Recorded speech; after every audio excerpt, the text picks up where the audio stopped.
Hello વિદ્યાર્થી મિત્રો, હું પંકજ કુમાર પગી MKSPL ચેનલ પર આપ સૌનું હાર્દિક સ્વાગત કરું છું. તો બેટા લાસ્ટ ટાઈમ આપણે બે લેક્ચર મતલબ બે પાર્ટમાં આપણે ફિઝિક્સના ચેપ્ટર 1ના MCQ વિશે તૈયારી કરી રહ્યા હતા અને એમાં સૂત્રો અને MCQમાં પૂછાવનાર અમુક નોટ્સ આપણે બનાવી હતી. તો આજે શરૂઆત કરીએ બેટા MCQ. મોસ્ટ ટાઈમ તો MCQ મેં PDF બનાવેલી છે બેટા. 3 પાર્ટ છે, 3 પાર્ટ આપણે સોલ્વ કરવાના છે.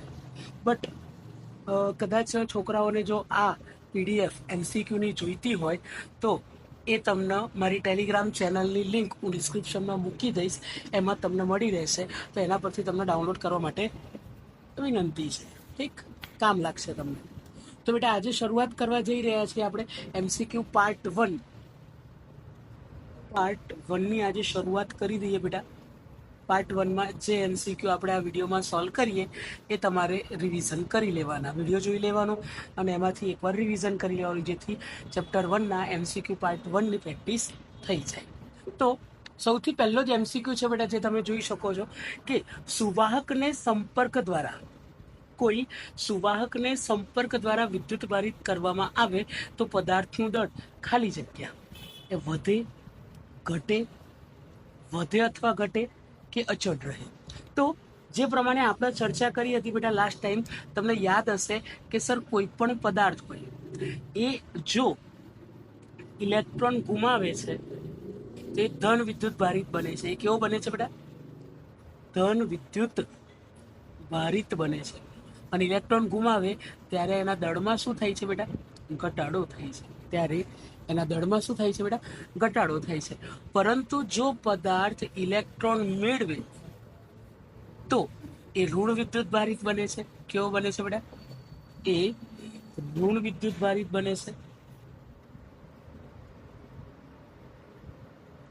અને એના દળમાં શું થાય છે બેટા? એના દળમાં વધારો થાય છે. એટલે સર જો પદાર્થ ઇલેક્ટ્રોન ગુમાવે તો દળમાં ઘટાડો, અને જો પદાર્થ ઇલેક્ટ્રોન મેળવે તો એના દળમાં વધારો થાય છે. તો સર અહીંયા તો કોઈ જગ્યાએ મતલબ આપણને જે ક્વેશ્ચન આપ્યો છે એમાં કોઈ જગ્યાએ સ્પેસિફાઈ નથી કર્યું કે ઇલેક્ટ્રોન ગુમાવે છે કે ઇલેક્ટ્રોન મેળવે છે, એટલે આપણને કંઈ એના વિશે ખ્યાલ નથી. તો આ MCQનો સાચો આન્સર શું આવશે બેટા?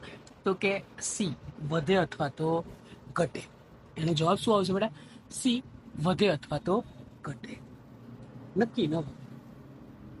ચાલો આગળનો ક્વેશ્ચન છે બેટા કે સ્થિર વિદ્યુત શાના કારણે ઉત્પન્ન થાય છે? આ એકદમ થિયોરિટિકલ ક્વેશ્ચન છે બેટા.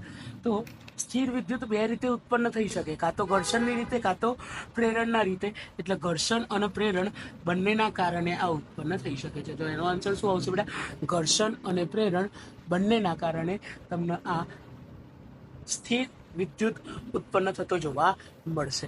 આગળનો ક્વેશ્ચન છે બેટા કે સ્થિર વિદ્યુત ભારથી ખાલી જગ્યા ઉત્પન્ન થાય છે. તો આના વિશે પણ મેં ચર્ચા કરી હતી બેટા. ઓકે, આના વિશે પણ મેં ચર્ચા કરી હતી. 3 નંબર મારી દઈએ બેટા કે કોઈ પણ વિદ્યુત ભાર હોય તે વિદ્યુત ભારની આજુબાજુનો જે વિસ્તાર હોય તે વિસ્તારમાં શું ઉત્પન્ન થાય છે બેટા? વિદ્યુત ક્ષેત્ર ઉત્પન્ન થાય છે. શું ઉત્પન્ન થાય છે બેટા? વિદ્યુત ક્ષેત્ર ઉત્પન્ન થાય છે. તો અહીંયા પણ એ જ પૂછે છે આપણને કે સ્થિર વિદ્યુત ભારથી શું ઉત્પન્ન થાય છે? તો કે સ્થિર વિદ્યુત ભારથી વિદ્યુત ક્ષેત્ર ઉત્પન્ન થાય છે. શું ઉત્પન્ન થાય છે બેટા? સ્થિર વિદ્યુત ભારને કારણે વિદ્યુત ક્ષેત્ર ઉત્પન્ન થાય છે. ડન બેટા. આગળ વાત કરીએ ચોથા MCQની બેટા કે અલગ રાખેલા બે વિદ્યુત ભારો વચ્ચે વિદ્યુત બળ લાગે છે.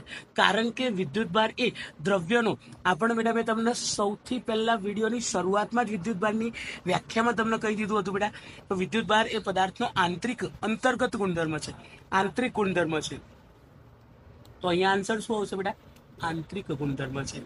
અલગ રાખેલા બે વિદ્યુત ભારો વચ્ચે વિદ્યુત બળ લાગે છે કારણ કે વિદ્યુત ભાર એ દ્રવ્યનો આંતરિક ગુણધર્મ છે. આ પણ એકદમ સિમ્પલ MCQ છે બેટા, આપણી નોટ્સમાં તમને મળી જ રહેશે. ઓકે, નોટ્સમાં મેં તમને લખાવ્યું હતું. ડન બેટા. આગળ વાત કરીએ બેટા કે સુવાહક પર કોઈ વિદ્યુત ભારને મૂકવામાં આવે તો એ આપણે ચર્ચા કરી હતી બેટા કે જ્યારે સુવાહકને કોઈ સુવાહક પર, આ દાખલા તરીકે MCQ નંબર છે બેટા 5, આ કોઈ સુવાહક હોય તો આ સુવાહકની અંદર જે વિદ્યુત ભાર હોય એ હંમેશા સપાટી પર રહે છે. અને આ જ કારણસર મેં તમને સમજાવ્યું હતું બેટા, આ જ કારણસર અંદર કોઈ પણ સુવાહક હોય તો એની અંદર E બરાબર 0 મળે છે અને ફાઈ બરાબર 0 મળે છે. મેં તમને આ પણ સમજાવ્યું હતું, એકદમ ક્લિયર થઈ ગયું હશે. એટલે બેટા આનો આન્સર જો લખવો હોય કે સર સુવાહક પર કોઈ વિદ્યુત ભારને મૂકવામાં આવે, સુવાહક પર કોઈ વિદ્યુત ભારને મૂકવામાં આવે તો એ ક્યાં જાય છે બેટા? સુવાહકની સપાટી પર રહે છે. એ વિદ્યુત ભાર ક્યાં રહે છે બેટા? સુવાહકની સપાટી પર રહે છે. આગળ વાત કરીએ બેટા છઠ્ઠો MCQ, એક કુલંબ વિદ્યુત ભાર બરાબર કેટલા ઇલેક્ટ્રોન પરના વીજભારનું મૂલ્ય? તો બેટા એક ઇલેક્ટ્રોન પરના વીજભારનું મૂલ્ય આપણને ખબર છે. જરા MCQ ગણવાનો પ્રયત્ન કરીએ બેટા. MCQ number 6. તો એક ઇલેક્ટ્રોન પરના વીજભારનું મૂલ્ય ખબર છે બેટા. એક ઇલેક્ટ્રોન બરાબર કેટલો વીજભાર? 1.6 ગુણ્યા 10⁻⁹ કુલંબ જેટલો વીજભાર હાજર હોય છે. એક ઇલેક્ટ્રોન પર કેટલો વિદ્યુતભાર હાજર હોય છે બેટા? 1.6 ગુણ્યા 10⁻⁹ કુલંબ જેટલો વિદ્યુતભાર હાજર હોય છે. તો આપણને રકમમાં કેટલો પૂછ્યો છે બેટા? રકમમાં આપણને પૂછ્યો છે 1 કુલંબ જેટલો વિદ્યુતભાર. રકમમાં કેટલો કીધો છે બેટા? 1 કુલંબ. તો કે 1 કુલંબ વીજભાર હોય તો એના પર કેટલા ઇલેક્ટ્રોન રહેલા હોય? તો આ બંનેનો ગુણાકાર કરીએ, ત્રિરાશિ મૂકી દઈએ બેટા કે 1 ગુણ્યા 1 ભાગ્યા 1.6 ગુણ્યા 10⁻⁹ કુલંબ અને 1 ભાગ્યા 1.6 જો તમે કરશો બેટા તો તમને 0.625 મળશે. કેલ્સીમાં કરી લેવાનું 0.625 ગુણ્યા 10⁻⁻⁹ કારણ કે -19 ઉપર જશે એટલે કેવી થઈ જશે બેટા? પ્લસ થઈ જશે. જો દશાંશ ચિહ્નને જમણી બાજુ ખસેડીએ તો ઘટાડો થાય, એટલે કે 6.25 ગુણ્યા 1 દશાંશ ચિહ્ન હું જમણી બાજુ ખસે એટલે ઘટાડો થશે, એટલે કે 10⁻18. તો કેટલા ઇલેક્ટ્રોન હાજર હશે બેટા? 1 કુલંબ વીજભાર ધરાવતા હોય તો એના પર કેટલો વિદ્યુતભાર હાજર હોય બેટા? 6.25 ગુણ્યા 10⁻18 જેટલા ઇલેક્ટ્રોન હાજર હોય. તો આનો આન્સર ટીક કરી દઈએ બેટા. આન્સર શું આવશે બેટા? કે 1 કુલંબ વિદ્યુતભાર ઉપર ઇલેક્ટ્રોન પરના વીજભારનું મૂલ્ય કેટલું બેટા? તો કે 6.25 ગુણ્યા 10⁻18. એનો આન્સર શું આવશે બેટા? 6.25 ગુણ્યા 10⁻18 જેટલો આવશે. હવે જોઈએ બેટા ક્વેશ્ચન નંબર 7.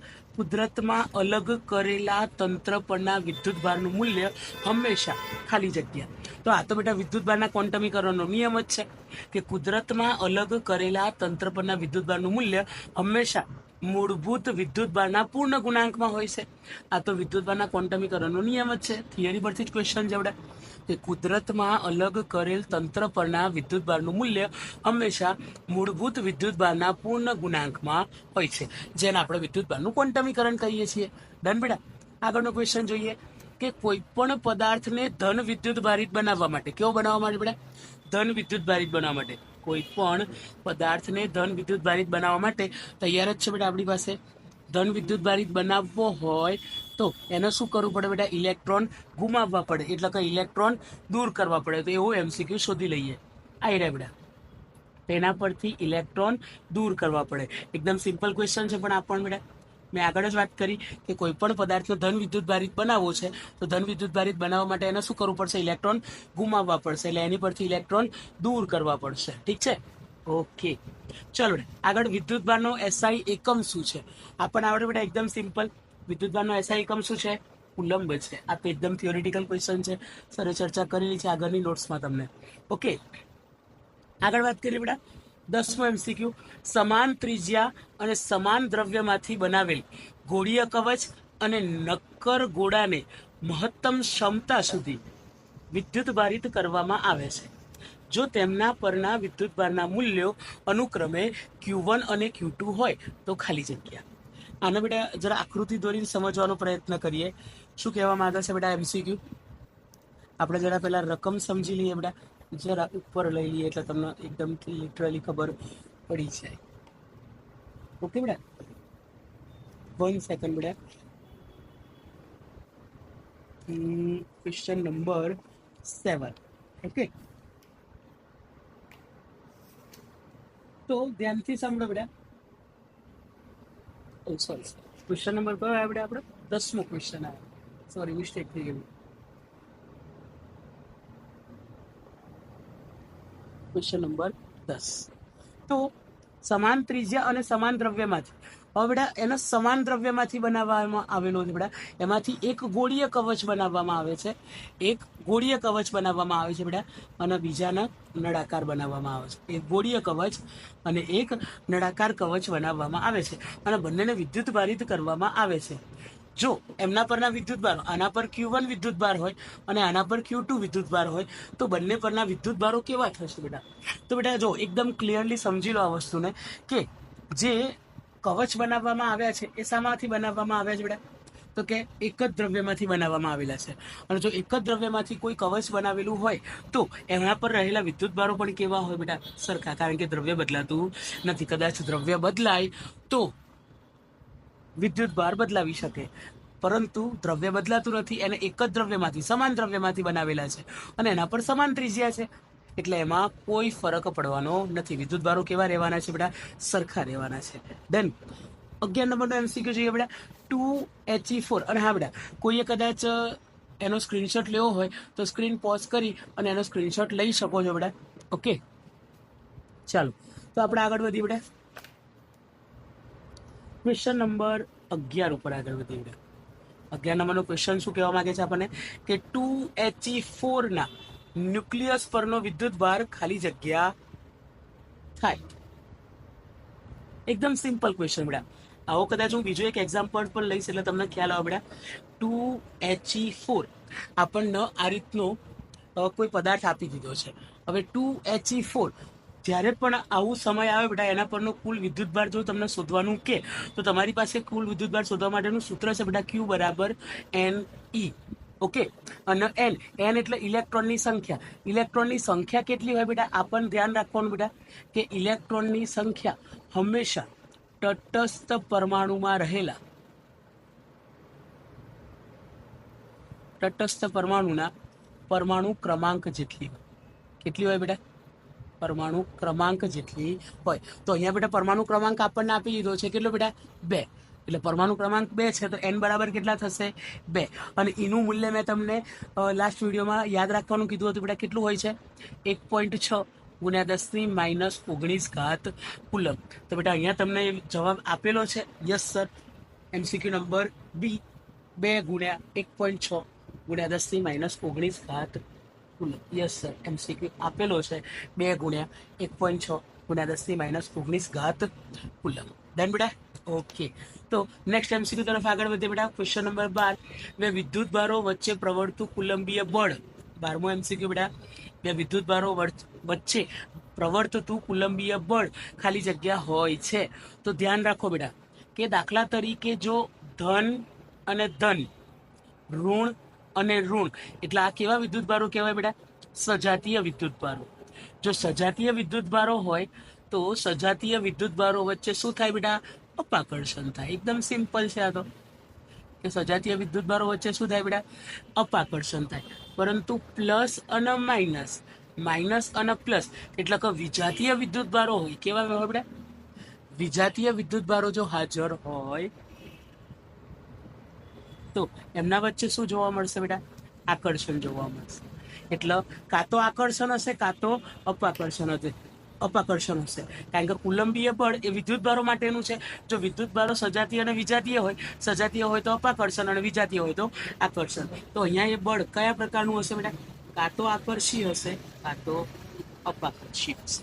બેન બેટા, કોઈ કન્ફ્યુઝન હોય તો પૂછી શકો છો. ઓકે, બિંદાસ કોમેન્ટ કરી દેજો. હવે આગળ વાત કરીએ બેટા પ્રોટોનનું ક્વાર્ક્સ બંધારણ. આ પણ મેં તમને શીખવાડી દીધું હતું બેટા, કે પ્રોટોનનું ક્વાર્ક્સ બંધારણ શું થાય છે બેટા? તો કે એકદમ સિમ્પલ, નોટ્સમાં લખાઈ દીધું છે, UUD. Okay, UUD. એકદમ સિમ્પલી તમને યાદ રહી જશે બેટા, કે પ્રોટોનનું ક્વાર્ક્સ બંધારણ શું છે? UUD. અને કદાચ ન્યુટ્રોનનું આવે તો UDD. એ પણ તમને મેં લિટરલી ક્લિયર કરી લીધું છે. ઓકે, ચાલો બેટા, તો આ 13 MCQ પૂરા કર્યા બેટા. PDF તમને ગ્રુપમાં મળી જશે. આપણી ટેલિગ્રામ ગ્રુપની લિંક હું ડિસ્ક્રિપ્શનમાં મૂકી દઈશ, એટલે તમને મળી જશે. ઠીક છે બેટા? આગળ વાત કરીએ બેટા, ન્યુટ્રોનનું બંધારણ જ પૂછ્યું છે બેટા, કે ન્યુટ્રોનનું ક્વાર્ક્સ બંધારણ શું થાય? ન્યુટ્રોનનું ક્વાર્ક્સ બંધારણ શું થાય? હમણાં જ ચર્ચા કરી બેટા, UDD. પ્રોટોન હોય તો UUD, અને જો ન્યુટ્રોન હોય તો UDD. ઠીક છે બેટા? ઘન પદાર્થોને સોરી માફ કરજો, યોગ્ય પદાર્થોને ઘસવાની ક્રિયામાં ખાલી જગ્યા ધન વિદ્યુતભાર ઉત્પન્ન થાય છે, ઋણ વિદ્યુતભાર ઉત્પન્ન થાય છે, કોઈ નવો વિદ્યુતભાર ઉત્પન્ન થતો નથી કે આમાંથી એક પણ નહીં. તો બેટા ધ્યાન રાખો, જ્યારે કોઈ પણ પદાર્થને ઘસવામાં આવે ત્યારે કોઈ વિદ્યુતભાર ઉત્પન્ન થતો નથી. સર આવું કેમ? હું તમને સમજાવવાનો પ્રયત્ન કરું બેટા. જવાબ તો મેં તમને કહી દીધો બેટા કે કોઈ નવો વિદ્યુતભાર ઉત્પન્ન થતો નથી. પણ સર આ જવાબ આવે કેવી રીતે એ જરા સમજાવવાનો પ્રયત્ન કરો. તો સમજીએ બેટા કે જ્યારે કોઈ પદાર્થ, હવે એક વસ્તુ સમજો બેટા, દાખલા તરીકે મારી પાસે આ બે પદાર્થ છે. ઓકે, આ મારી પાસે કોઈ પદાર્થ, બે પદાર્થ હાજર છે બેટા. હવે દાખલા તરીકે આના પાસે બેટા 10 ઇલેક્ટ્રોન છે અને આના પાસે કેટલા ઇલેક્ટ્રોન છે? 10 ઇલેક્ટ્રોન છે. ટોટલ કેટલા ઇલેક્ટ્રોન થયા બેટા? બંને પાસે 20 ઇલેક્ટ્રોન થયા. હવે દાખલા તરીકે સર આ પહેલા પદાર્થે, આના હું 1 નંબર કહી દઉં, આનો હું 2 નંબર કહી દઉં. પહેલા પદાર્થે ઇલેક્ટ્રોન ગુમાવ્યા. કેટલા ઇલેક્ટ્રોન ગુમાવ્યા બેટા? દાખલા તરીકે 2 ઇલેક્ટ્રોન ગુમાવ્યા. તો આ 2 ઇલેક્ટ્રોન ક્યાં જતા રહેશે બેટા? આની પાસે જતા રહેશે. એટલે આની પાસે ટોટલ કેટલા ઇલેક્ટ્રોન થઈ જશે? 12 ઇલેક્ટ્રોન થઈ જશે. જ્યારે આની પાસેથી 2 ઇલેક્ટ્રોન જતા રહ્યા એટલે કેટલા ઇલેક્ટ્રોન થશે બેટા? 8 ઇલેક્ટ્રોન. તો આ 8 ઇલેક્ટ્રોન, આ 12 ઇલેક્ટ્રોન, કોઈ ફરક પડે બેટા? પહેલા જેટલા વિદ્યુતભારો હતા 20 વિદ્યુતભારો, એટલા જ વિદ્યુતભારો છે, એટલે કોઈ ફરક પડવાનો નથી. મતલબ યોગ્ય પદાર્થને ઘસવાની ક્રિયામાં કોઈ વિદ્યુતભાર ઉત્પન્ન થતો નથી. ડન બેટા? ચલો બેટા આગળ વાત કરીએ MCQ નંબર 16 વિશે. આગળ વાત કરીએ બેટા MCQ નંબર 16. એક પદાર્થ પર -2 માઇક્રોકુલમનો વિદ્યુતભાર હાજર છે. એટલે વિદ્યુતભાર બેટા ક્યુ વડે દર્શાવીએ એટલે લખી દઈએ ક્યુ બરાબર -2 માઇક્રોકુલમ. અને માઇક્રો એટલે કેટલી ઘાત લખાય બેટા? -6 ઘાત. એટલે 10⁻6 ઘાત કુલમ આટલો વિદ્યુતભાર આપણને આપેલો છે. ઓકે, અને આગળ કીધું છે બેટા, જો તેના પર 2.5 × 10⁻13 ઘાત પ્રોટોન, એટલે પ્રોટોનની સંખ્યા આપણને આપી દીધી છે બેટા, નંબર ઓફ પ્રોટોન, એટલે કે પ્રોટોનની સંખ્યા આપણને આપી દીધી છે બેટા 2.5 × 10⁻13 ઘાત. તો તે પદાર્થ પર હવે કેટલા ઇલેક્ટ્રોન હશે? એટલે નંબર ઓફ ઇલેક્ટ્રોન કેટલા હશે એ આપણે શોધવાના છે. ઓકે, તો બેટા નોટ્સમાં જે પ્રમાણે સમજાવ્યું હતું મેં MCQના સૂત્રો માટે, કે આવું કંઈક સૂત્ર લખાયું હતું બેટા મેં, Q બરાબર NP - NE × E. આવું એક સૂત્ર લખાયું હતું બેટા. આ સૂત્ર પરથી જો આપણે ઈનો સૂત્ર કરતા, આપણે NE નંબર ઓફ ઇલેક્ટ્રોન શોધવાના છે, તો એનો સૂત્ર કરતા બનાવવાનો પ્રયત્ન કરીએ. તો પહેલા બેટા આ જે E છે એને ભાગાકારમાં લઈ આવો, એટલે Q/E બરાબર NP - NE. હવે એની આ બાજુ લઈ આવો અને Q/E પેલી બાજુ લઈ જાઓ. -NE આ બાજુ આવે એટલે કેવો થઈ જાય બેટા? પ્લસ થઈ જાય. એટલે NE બરાબર NP. Q/E પેલી બાજુ જતો રહે એટલે કેવો થઈ જાય? માઇનસ થઈ જાય. એટલે Q/E. ઓકે, એકદમ સિમ્પલી બેટા. કદાચ કોઈને સાદુરૂપ ન આવડતું હોય તો સાદુરૂપ પણ એકદમ ક્લિયરલી મેં તમને સમજાવ્યું છે. ઓકે, ચાલો તો આગળ વાત કરીએ બેટા. નંબર ઓફ પ્રોટોન એ આપી દીધા છે કેટલા? 2.5 × 10⁻13 ઘાત. હવે Q એટલે વિદ્યુતભાર આપી દીધો છે બેટા, -2 × 10⁻6 ઘાત કુલમ. અને નીચે E એટલે વીજભારનું મૂલ્ય કેટલું હોય છે બેટા? 1.6 × 10⁻19 ઘાત કુલમ જેટલું હોય છે. ડન છે? બરાબર 2.5 × 10⁻13 ઘાત માઇનસ પ્લસ. અને કેલ્શિયમ બેટા 2/1.6 કરી દો, કેટલો મળે છે? 1.25 × 10⁻13 ઘાત. ઓકે, આ તમે કેલ્શિયમ 2/1.6 કરશો તો તમને એક્ઝેક્ટ 1.25 જવાબ મળશે. ઠીક છે બેટા?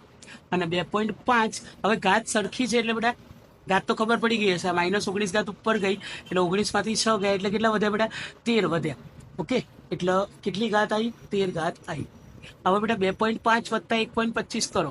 આ એક વસ્તુનું ધ્યાન રાખવાનું બેટા કે ઘાત સરખી હોય તો જ સરવાળો કરી શકાય, બાકી કરી શકાય નહીં. એટલે ઘાત સરખી હોવી જરૂરી છે. 2.5 + 1.25 કેટલા થશે બેટા? 3.75 × 10⁻13 ઘાત. તો આન્સર શું આવશે બેટા? 3.75 × 10⁻13 ઘાત આન્સર આવશે. તો આપણે ટેમ્પલેટમાં પણ ટીક કરી લઈએ બેટા. આન્સર 3.25 × 10⁻13 ઘાત આવશે. આ ભૂલથી ટીક થઈ ગયો છે બેટા, ધ્યાન રાખજો. 3.75 × 10⁻13 ઘાત. ઠીક છે બેટા? આઈ થિંક બધાને ખ્યાલ આવ્યો જ હશે. તેમ છતાં કોઈ પણ એમસીક્યુમાં એવું લાગે બેટા કે આ એમસીક્યુમાં સર ડાઉટ હતો તો બિંદાસ તમે મને પૂછી શકો છો. ઠીક છે બેટા? ચલો બેટા, ક્વેશ્ચન નંબર 17 વિશે વાત કરીએ. સૂકા વાડમાં પ્લાસ્ટિકના કાંસકાને ઘસતા ખાલી જગ્યા.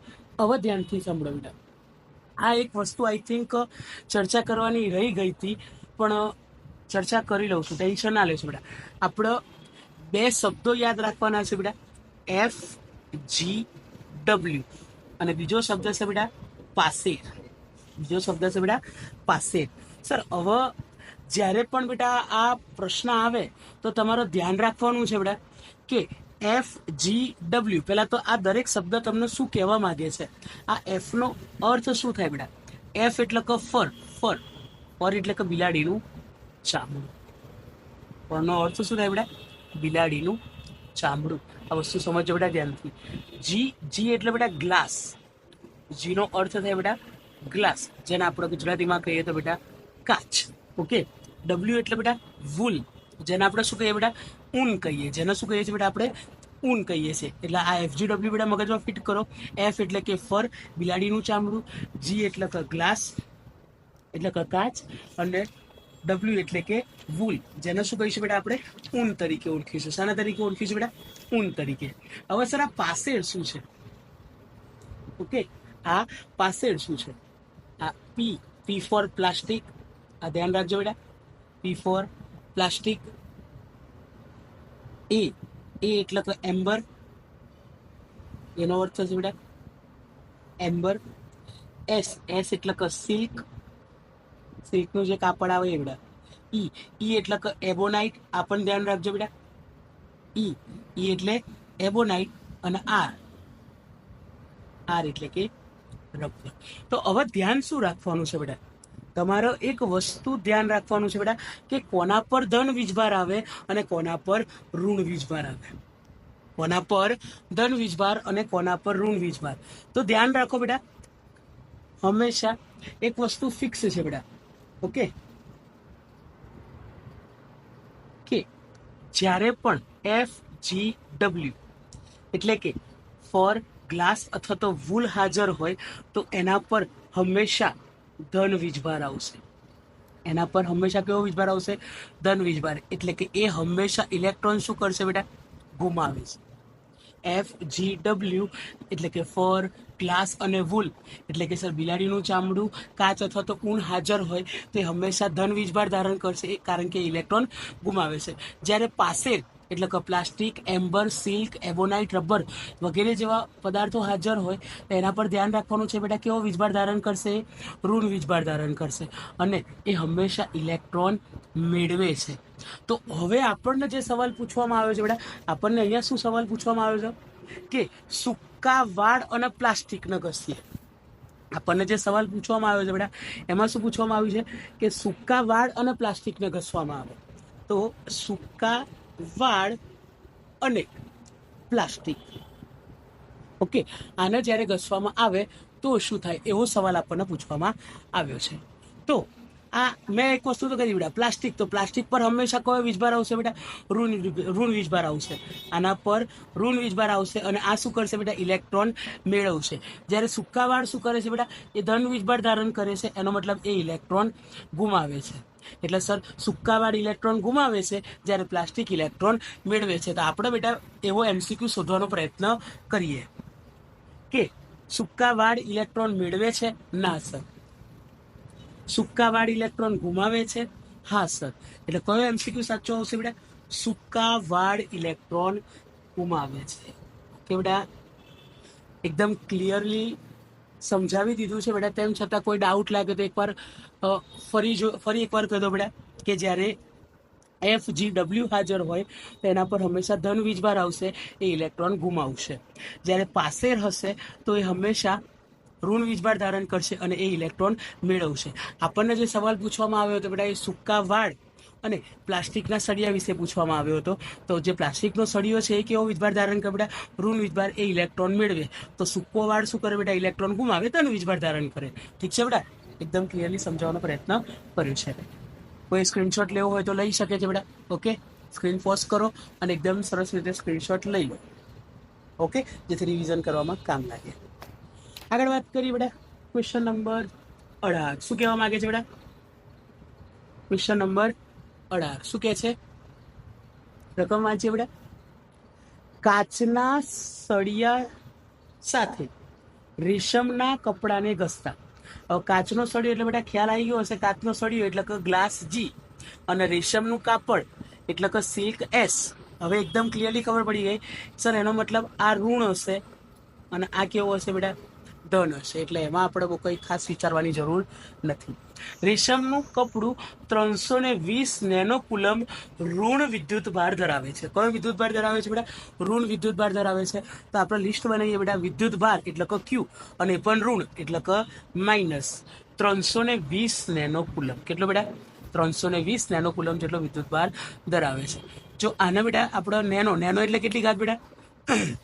10⁻9 ઘાત. ઓકે, નેનો એટલે કેટલી ઘાત થાય? 10⁻9 ઘાત થાય. એટલે 320 ગુણ્યા 10⁻9 ઘાત કુલમ. ઠીક છે. તો કાચનો સળિયો કેટલા ઇલેક્ટ્રોન ગુમાવશે?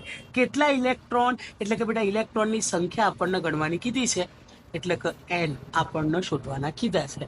તો એકદમ સિમ્પલ બેટા, આપણી પાસે સૂત્ર છે Q બરાબર n. ઈના ભાગાકારમાં મોકલી દઈએ તો Q ભાગ્યા E બરાબર શું લખી શકાય બેટા? n લખી શકાય. ઓકે, હવે Q એટલે કેટલા બેટા? -320 ગુણ્યા 10⁻9 ઘાત. અને E એટલે કે ઇલેક્ટ્રોન પરનો વીજભાર. ઇલેક્ટ્રોનનો વીજભાર કેટલો હોય છે બેટા? -1.6 ગુણ્યા 10⁻19 ઘાત કુલમ બરાબર n. ઓકે, તો 320 ભાગ્યા તમે બેટા 1.6 કરશો. 320 ભાગ્યા 1.6 કરશો કેલ્સીમાં તો તમને આન્સર મળશે 200 ગુણ્યા 10⁻19 ઘાત ઉપર જાય તો પ્લસ બેટા. +19 માંથી 9 જાય તો કેટલા વધે બેટા? 10 બરાબર n. આ માઇનસ માઇનસ કેન્સલ થઈ જાય ને બેટા? ઓકે, ચલો બેટા. દશાંશ ચિહ્ન આ જગ્યાએ હશે એટલે 1 અને 2 ઘાત ખસીએ તો 2 ઘાત ડાબી બાજુ વધારો થાય. ઓકે, એટલે 10⁻12 ઘાત બરાબર. આવો કોઈ MCQ છે? 2 ગુણ્યા 10⁻12 ઘાત. હા સર, MCQ છે. 2 ગુણ્યા 10⁻12 ઘાત CMCQ આવે. ઠીક છે બેટા. કોઈને બેટા એવું લાગતું હોય કે સર મને ઘાત ડાબી બાજુ જમણી બાજુ લઈ જવામાં તકલીફ પડશે, એવું કોઈ શરમાવાનું નહીં બેટા. ઓકે, અજ્ઞાનતાને જેટલી છુપાવશો ને એટલી વધશે અને જ્ઞાનને જેટલું આપશો એટલું વધશે. ઠીક છે. આ વસ્તુ ધ્યાન રાખો બેટા કે ડાબ જમા મેં આવી રીતે છોકરાઓને યાદ રાખવાનો પ્રયત્ન કર્યો બેટા કે જો ડાબી બાજુ જઈએ તો પ્લસ અને જમણી બાજુ જઈએ તો માઇનસ. ડાબી બાજુ ઘાતમાં પ્લસ કરવાનો, જમણી બાજુ જઈએ તો માઇનસ કરવાનો. એટલે દશાંશ ચિહ્ન ડાબી બાજુ ખસેડીએ તો પ્લસ અને જમણી બાજુ લઈ જઈએ તો માઇનસ. આ શબ્દ યાદ રાખવાનો. ઠીક છે બચ્ચાઓ? ઓકે, તો આગળ વધીએ. ऐसे ही आगे बढ़ा जाए. આગળના MCQ વિશે ચર્ચા કરીએ બેટા. MCQ નંબર 19 વિશે. કાચના સળિયાને રેશમના કપડા સાથે ઘસતા કાચના સળિયાનું દ્રવ્યમાન ખાલી જગ્યા. હવે આ બેટા ફેરવીને સવાલ પૂછ્યા છે. એક વસ્તુ ધ્યાન રાખો બેટા, ફરી પાછા એ સવાલ પર પાછા આવીએ આપણે. આ પ્રશ્ન શું કહેવા માંગે છે પહેલા એ વાંચો કે કાચના સળિયાને રેશમના કપડા સાથે. હવે કાચ એટલે કે કાચ એટલે કે G ગ્લાસ. ઓકે બેટા, કાચ એટલે કે G ગ્લાસ અને રેશમનું કાપડ એટલે કે સિલ્ક. ઓકે, તો એ વસ્તુ તમે નોટિસ કરો બેટા કે સર ગ્લાસ એ શું કરે? ઇલેક્ટ્રોન ગુમાવે. એટલે એના આ જે કાચનો સળિયો આપણને આપેલો છે એમાં દળમાં શું થવો જોઈએ બેટા? ઘટાડો. કારણ કે એ શું કરી રહ્યો છે બેટા? ઇલેક્ટ્રોન ગુમાવી રહ્યો છે. તો સર એના દળમાં શું થવો જોઈએ? ઘટાડો થવો જોઈએ. જ્યારે સિલ્ક એ ઇલેક્ટ્રોન મેળવે છે તો એના દળમાં શું થવો જોઈએ બેટા? વધારો થવો જોઈએ. એકદમ સિમ્પલ આન્સર છે, એમાં તો કંઈ વિચારવાનું જ નથી. આ તો સર ઓલરેડી સમજાવેલું છે. તો જ્યારે આ પ્રશ્નનો જવાબ આપવાનો પ્રયત્ન કરીએ કે સર કાચના સળિયાને રેશમના કપડા સાથે ઘસતા કાચના સળિયાના દ્રવ્યમાનમાં શું થાય છે બેટા? ઘટાડો થાય છે. એટલે કે એનું દ્રવ્યમાન ઘટે છે કારણ કે ઇલેક્ટ્રોન ગુમાવે છે. ધન બેટા. ચલો, સરસ. 20 નંબરનું MCQ પણ થિયોરિટિકલ છે બેટા. એને પણ સમજવાનો પ્રયત્ન કરીએ કે કોઈ પદાર્થને ઘસીને કોઈ પદાર્થને ઘસીને વિદ્યુત ભારિત કરવામાં આવે તો તેના વજનમાં શું ફેરફાર થાય? આપણે જે પહેલો MCQ સોલ્વ કર્યો હતો ને બેટા, બિલકુલ એના ટાઈપનો જ MCQ છે. થોડોક ફેરવીને પૂછો કે ત્યાં વધે અથવા તો ઘટે એવું કીધું હતું. આપણને ખબર છે બેટા કે એના વજનમાં, એના દળમાં શું ફેરફાર થાય છે? કાં તો વજન વધે કાં તો વજન ઘટે. જો પદાર્થ ઇલેક્ટ્રોન મેળવે તો દળ વધે, અને જો પદાર્થ ઇલેક્ટ્રોન ગુમાવે તો એનું દળ ઘટે. એટલે એમાં આપણને કોઈ ક્વેશ્ચન, કોઈ ક્વેરી થાય નહીં. હવે આગળની વાત કરીએ બેટા, ક્વેશ્ચન નંબર 21 કે A અને B સમાન ગોળાઓ છે. ચલો બેટા આગળ વાત કરીએ. MCQ નંબર 21 તો 21ના નંબર તરફ આગળ વધીએ. ચાલો બેટા, તો આપણને A અને B બે ગોળાઓ આપેલા છે. શું આપેલું છે બેટા? A અને B બે ગોળાઓ આપણને આપેલા છે. थोड़ी थोड़ी मस्ती चलती रहती है पंकज से, ठीक है. पढ़ाई को एंजॉय किया कीजिए. सॉरी, लैंग्वेज भी चेंज हो गई. चलो, तो આપણને બે પદાર્થો આપેલા છે બેટા, A અને B. બે સમાન ગોળાઓ આપણને આપેલા છે. દરેક પર Q જેટલો વિદ્યુતભાર હાજર છે. દરેક પર કેટલો વિદ્યુતભાર હાજર છે બેટા? Q જેટલો વિદ્યુતભાર હાજર છે. હવે આવો ત્રીજો સમાન ગોળો C છે, એટલે બીજો એક ગોળો પણ છે બેટા C. તેને પહેલા ગોળા A સાથે સંપર્કમાં લાવીને છૂટો પાડવામાં આવે. એટલે બેટા આ જે C ગોળો છે એ C ગોળાને કોની સાથે સંપર્કમાં લાવવાનો છે બેટા? A સાથે સંપર્કમાં લાવવાનો છે. ચાલો બેટા, તો આના જરા સંપર્કમાં લાવીએ. આ A ગોળો અને આ C ગોળો. આના પર Q જેટલો વિદ્યુતભાર હાજર છે, જ્યારે આના પર કોઈ વિદ્યુતભાર હાજર નથી. સંપર્ક કરાવી બેટા. ચાલો આ સંપર્ક કરાવે. ઓકે, હવે સંપર્ક કરાવીશું તો શું થશે બેટા? Q અને બંને, અત્યારે આના પર Q જેટલો વિદ્યુતભાર હાજર છે A ઉપર, પરંતુ હવે એવી રીતે પ્રક્રિયા થશે કે જેથી A અને C બંને પર સમાન વિદ્યુતભાર ધારણ થાય. તો શું થશે બેટા? જ્યારે એમને અલગ કરીશું, સંપર્ક કરાવ્યા પછી જ્યારે એમને અલગ કરીશું તો હવે વિદ્યુતભાર જે Q હતો એ બંને માટે સરખા ભાગે વહેંચાઈ જશે. એટલે કે આના પર કેટલો વિદ્યુતભાર આવશે બેટા? Q/2 જેટલો વિદ્યુતભાર આવશે. અને આના પર કેટલો વિદ્યુતભાર આવશે બેટા? Q/2 જેટલો વિદ્યુતભાર. કારણ કે Q નું અડધો એટલે કે Q/2 બંને વચ્ચે વહેંચાઈ જાય છે. એટલે સંપર્ક પછી હવે એ ઉપર કેટલો વિદ્યુતભાર હાજર છે બેટા? Q/2 જેટલો વિદ્યુતભાર હાજર છે. હવે આગળ રકમ શું કહે છે બેટા? છૂટો પાડી ગોળા B સાથે સંપર્કમાં લાવવામાં આવે છે અને પછી છૂટો પાડવામાં આવે. હજી પાછો એનો ગોળા B સાથે, હવે જે ગોળો C છે એને પાછો B જોડે લઈ જવામાં આવે. એટલે પાછો આ જે B છે અને જે C છે એના પાછા સંપર્કમાં લાવો. B પર કેટલો વિદ્યુતભાર હાજર બેટા? Q જેટલો. C ઉપર કેટલો વિદ્યુતભાર હાજર બેટા? Q/2 જેટલો હાજર. તો હવે જ્યારે એ બંનેના સંપર્ક પછી અલગ કરવામાં આવશે, આ B અને C ગોળાઓને જ્યારે અલગ કરવામાં આવશે ત્યારે ટોટલ કેટલો વિદ્યુતભાર C ઉપર હાજર હશે એ આપણને સવાલ પૂછ્યો છે. તો એક વસ્તુ ધ્યાન રાખો બેટા, જ્યારે બી વિદ્યુતભારને અલગ કરવા હોય, ભેગા કરીને જ્યારે અલગ કરવામાં આવે બે પદાર્થોને, તો પહેલા તો કુલ વિદ્યુતભાર કેટલો એ શોધવો પડશે. તો તમે કુલ વિદ્યુતભાર શોધી નાખો બેટા. Q + Q/2 એટલે કેટલો થશે બેટા? A2Q + Q/2 એટલે કેટલા થશે બેટા? 3Q/2 જેટલો વિદ્યુતભાર હાજર હશે. અહીંયા કેટલો વિદ્યુતભાર હાજર હશે બેટા? ટોટલ આ બંને પર ટોટલ કેટલો વિદ્યુતભાર હાજર છે બેટા? 3Q/2 જેટલો હાજર છે. હવે વિદ્યુતભાર શું થાય બેટા? સરખા ભાગે વહેંચાય. એટલે આ જે 3Q/2 છે એનો અડધો વિદ્યુતભાર આને મળશે, અને આ 3Q/2 છે એનો અડધો વિદ્યુતભાર C ને મળશે. તો ટોટલ કેટલો થઈ જશે બેટા? B ઉપર કેટલો થઈ જશે? 3Q/4, અને C ઉપર પણ કેટલો વિદ્યુતભાર થઈ જશે બેટા? 3Q/4 જેટલો વિદ્યુતભાર થઈ જશે. આઈ હોપ બધા સમજી ગયા છો. જો ના સમજાવો તો ફરી એકવાર વિડીયોને પાછો કરો અને ફરી એકવાર જોઈ લો. બટ MCQ એકદમ સરસ રીતે તમને સમજાવ્યો છે, સમજણ પડી જશે. ડન બેટા? તો C ઉપર કેટલો વિદ્યુતભાર હાજર હશે બેટા? 3Q/4 જેટલો વિદ્યુતભાર હાજર હશે. ઓકે બેટા? ચાલો આગળ વધીએ બેટા. ક્વેશ્ચન નંબર 22 પર 22 નંબરનો ક્વેશ્ચન શું કહી રહ્યો છે બેટા આપણને? એના એ જ ટાઈપનો ક્વેશ્ચન છે. સમાન ગોળાઓ A અને B પર અનુક્રમે Q અને Q/2 વિદ્યુતભારો આવેલા છે. તેમને એકબીજાના સંપર્કમાં લાવીને છૂટા પાડવામાં આવે છે. તેને એકબીજા સાથે સંપર્કમાં લાવીને છૂટા પાડવામાં આવે છે. તો દરેક પરનો વિદ્યુતભાર કેટલો થાય? સેમ આના જેવો જ ક્વેશ્ચન છે. સોલ્વ કરવાનો પ્રયત્ન કરીએ બેટા. 22 નંબરનો MCQ.